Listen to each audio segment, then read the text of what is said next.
Who is David Keter, and why are Kenyans worried about his appointment as the army commander? Lieutenant General David Kipkemboi Keter, commander of the Kenya Army.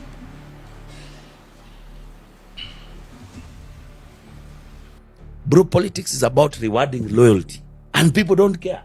If you're wondering why President William Ruto is suddenly rearranging the military chessboard like a man playing blades, you are not alone. Just days after Kenya was gripped by nationwide protests, raw, fiery, defiant, the very same protests the government labeled as an attempted coup, Ruto was not just managing damage control. He was setting the board for something far bigger. First, he summoned every stripe and star from the police units for an emergency meeting at the State House. Let me also tell every police officer who wakes up early, puts their lives on the line. That meeting, he claimed, was to boost the morale of our men and women in uniform, especially the ones reportedly attacked and wounded by protesters.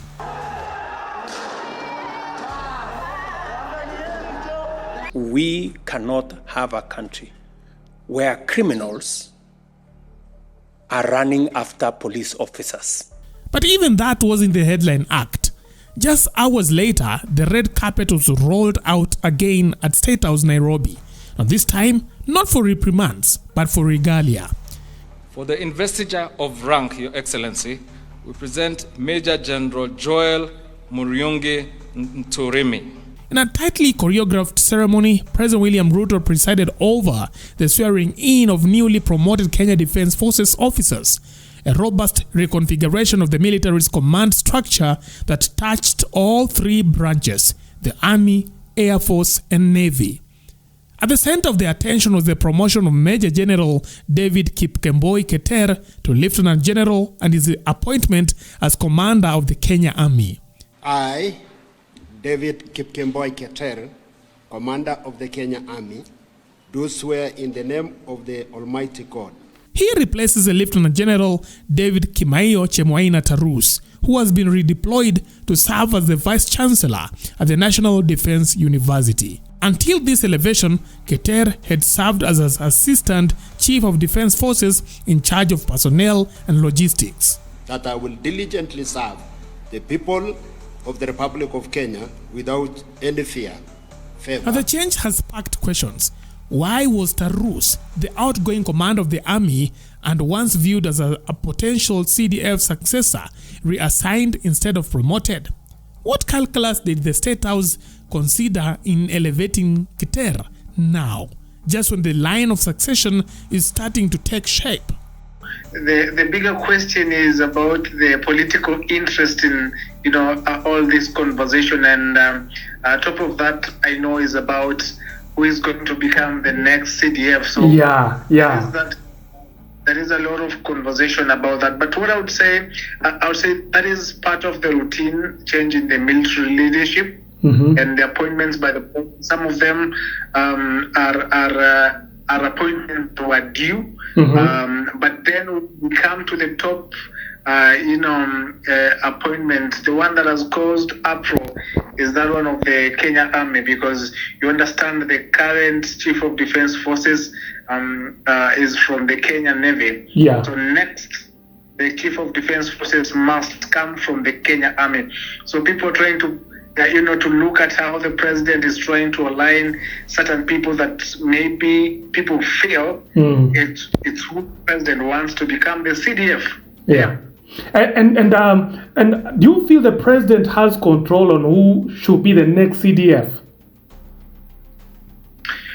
Well, at some point I would say yes, he's got control, because remember, he's the commander-in-chief, and he also has to protect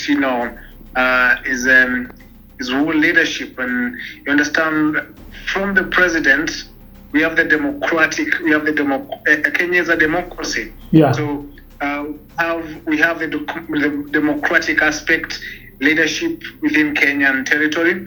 Therefore, after the president, you don't expect any other person apart from the ones listed in the constitution to be in charge of the country. But again, when we talk about the military, this is where now it becomes very interesting. in times of turmoil, when there is rebellion, when there is civil unrest, the next people or the next institution apart from the executive that can take power is the military. So you understand why it's important for the president to have interest in who becomes the leader of the defense forces. Even though he may have little say in who becomes, because there's what is already there's already guiding principles, on who becomes the CDF and what criteria is being used. But all the same, he's got influence to determine who becomes the CDF, because he's got to place his interest as well. Because you cannot just sit as a president and let anyone be around the circle in which it controls power. So the president plays a critical role, because remember, the National Defense Council that makes decision on who is appointed or who is promoted to which rank and to which position in the military recommends to the president. And the president, as the commander-in-chief, is entitled or is in a position to decline those recommendations and give his say. And what we say in military is because the president is the commander-in-chief, and the president can give the final order. Yeah. What is there is we are a democratic country that is under the Constitution. So in many cases, the president will try to listen to the National Defense Council. But in the dire situation where he feels that the decision of the Defense Council doesn't favor him as president, is a discretion to make his own decision as the commander-in-chief. Yeah. And then the military takes the orders, of which now that will be argued as unconstitutional. And you have said that sometimes whenever such appointments are made, others would view them as political appointments. And right now we are heading over to the 2027 general elections, and I have gone through the internet, and Kenyans are saying perhaps this is one of President Ruto's last resorts to make sure that he stays in power, or rather he has an upper hand when it comes to elections. What can you say about that? Most definitely, because you look at every transition of an election period, every incumbent president wants to have a military leadership that is very close to him. Military leadership that he can be able to trust, because Kenya historically is a democratic country, and at any given time, in the process of practicing that democracy, there is also quest for power. So in the quest for power, every president must be afraid about losing power. That is a fact. And therefore, losing power means, if, for instance, what we've seen before is 25th June, and last year, 25th June, you've had the president and his entourage talk about an attempted coup. That means, he's aware that power is something that can be taken. Yeah. And it can be taken by the people, and it can be taken by his political opponents. Therefore, and the person now stands between the presidency power and the civic power to grab that presidential power is the military. Military is in a position where they can be able to take power from the president and they can give it to the people, and they're also in a position to protect the power of the president from any attempts to be taken by the people. So you understand how critical now the military, the role the military plays, and that is why you found that President William Ruto had a problem with the now late General Francis Ogola when he showed up in that in the IEBC announcement of who was the presidential winner. And the reason that he had that problem is because whenever you see a military chief in a place where elections are being done, then you sure anytime your power is gone. So he's going to be very afraid, because if you don't have a friendly military that is assuring you of your power, then you need to be a very worried president. So if at all, at any given moment you feel insecure about your power, the president is the commander-in-chief. he will not tell the Kenyan people, but within his circle, he'll make those changes. He will make those changes. Any moment that he feels insecure about his power, he will make those changes. And that's why you see these changes happening, not practically, but there is the element of, that insecurity about securing yourself in a scenario where people decide to take the power. The person who is at the center of, stopping that, is he able to start? That is the question that President is answering with this appointment. Mm-hmm. And the last question, you have just said that perhaps this could be, President Ruto's, move to secure power by 2027. Do you feel maybe if there's Keter, who happens to be from President Ruto's, home ground, will he be able to dance to Ruto's tune? That is, if things don't go the way Ruto wants in 2027. One thing I think why it would also be very difficult, to deal with the Kenyan Defense Forces is because, one, the important thing is if you have your person at the helm of the military, you are guaranteed that in every sitting to make a decision, he will always front a decision that is most likely, to be friendly to your government, And you had the General Chaska already in that backlash statements that he made about Ruto must go. He talked about we as the military are there to protect the government of the day, So President understands very well that someone like Keter, who subscribes, to the ideology of the president, is in a position, to spearhead the president's, desires and agenda. And it's more about the president feeling secure with power, based on who is at the helm of that leadership, And in any case, if power is about to go, you can't be guaranteed that this person is in a command position, to try and protect you from such an occurrence. And very controversially, you talk about the current CDF, when it gets to 2027, he will be retiring. So he does not have any obligation to reserve your power because he himself is retiring. He is already in a position where he does not need any further appointment because the highest in the military that you can go is being a 4-star general. That is the Chief of Defense Forces. Therefore, in any case where power is threatened, he cannot guarantee you safety. He cannot guarantee you safety because, one, he is not going to be there. He is retiring. So the president is to play his cards very safe and trying to, ensure that he does not give any loophole. And even if, it doesn't end up with his person at the helm, then we have the CDF and then we have the Vice Chief of Defense Forces. And key to note that unless the Kenya Army Commander, decides otherwise, then you are also safe. Because one, in most cases, if you look at the 1982 coup, I hope they will not censor when I talk about coup. It's okay. The 1982 coup attempted by the Kenya Air Force, it was very unsuccessful. Why? Because the people that helped Moi to retain power were the Kenya Army. The pillar of the Kenya Defense Forces. So you do not necessarily need to have every person positioned in every service, but the Kenya Army is the most critical, and the CDF. Actually, I would personally, as my opinion, say the Kenya Army Commander is more powerful than the CDF.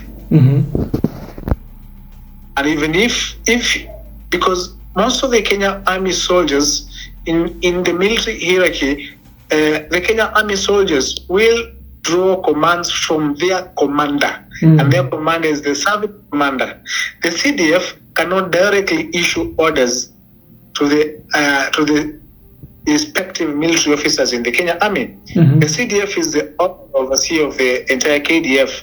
But now, the service commanders have the final command for their respective units. Mhm. So if the CDF is of a different opinion, and service commanders of the different opinion, the immediate soldiers will take the command of the service commander. Mhm. That is how ironical the command structure in the military is. Mhm. And the CDF cannot skip the service commander to issue instructions to that particular service. That is, say, the Kenya Army, Kenya Air Force, or the Kenya Navy. That is why it's very critical to have someone who can be able to control the Kenya Army on your behalf. In case of anything, in case your power is threatened, in case someone has already tells you we're only giving you 1 year, then within that 1 year, you should organize yourself and know who is going to be here to protect your power, just in case the respective people decide to come and take that power. Because it is very easy to have that power, but it's also very easy for that power to be taken out by through civil unrest. We've seen it in different countries. Kenya is not exceptional, because if you look at what the government is dealing with, or rather the President William Ruto in particular is dealing with a very, very radical group of the young people who have now an history of all over the country of taking power without an election. Yeah. So he's very aware of that. He's smelt it twice. The first one, the second one, and is very sure that there will be also another third attempt. And in most cases, the third attempt doesn't go very well. So he's also trying to consolidate the security of his power. And this is not practical in terms of when you look at it in the most factual ways, without the biasness, or without the cow mind. You know, they talk about you're just following someone like a cow. So unless you're someone like a cow, the fact is he's trying to be secure with his power. That is the fact. So eventually, come 2027, once the president notices that, you know, the CDF, there is somebody he can trust, maybe the CDF will be able to deliver the president's desires. That is in 2027, if things go south, that is. Of course, the CDF and the military, it will definitely tell you we are there to protect the government of the day. So unless there is another government that comes in democratically, for as long as we have the powers, we protect the government of the day. Actually, the president would not run a country without a friendly military. That is why the president has to talk to the CDF and all service commanders on a daily basis. Because if you don't hear from 2 of the service commanders in 1 week, and the second would be a very worried person. Yeah. You know, if a CDF doesn't talk to you in 1 day, then you should be a worried person the following day. So that is what the president has to talk to them on a daily basis, because they have to guarantee him every day. There must be reassurance. There must be reassurance that we've got you. We are protecting your government. We are. The moment they go silence, then you know there's something that is happening. Wow. And you definitely lost it.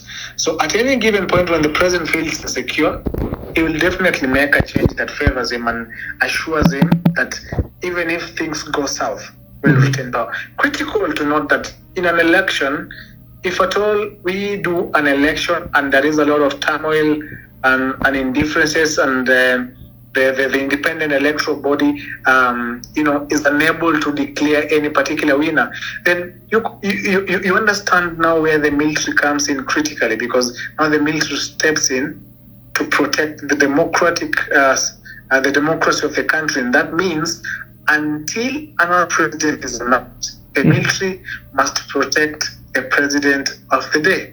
So if the incumbent president, if is declared a winner, and there is a contentious, faction that does not feel it should be back into power, then, and there is a situation where a decision has not been arrived, then the military comes in and is able to protect the president of the day. That is why it is very critical for the president to have people that can be able to reassure him on a daily basis that even if this happens, you are still in command and we are still in control, and we reassure you your power is still valid.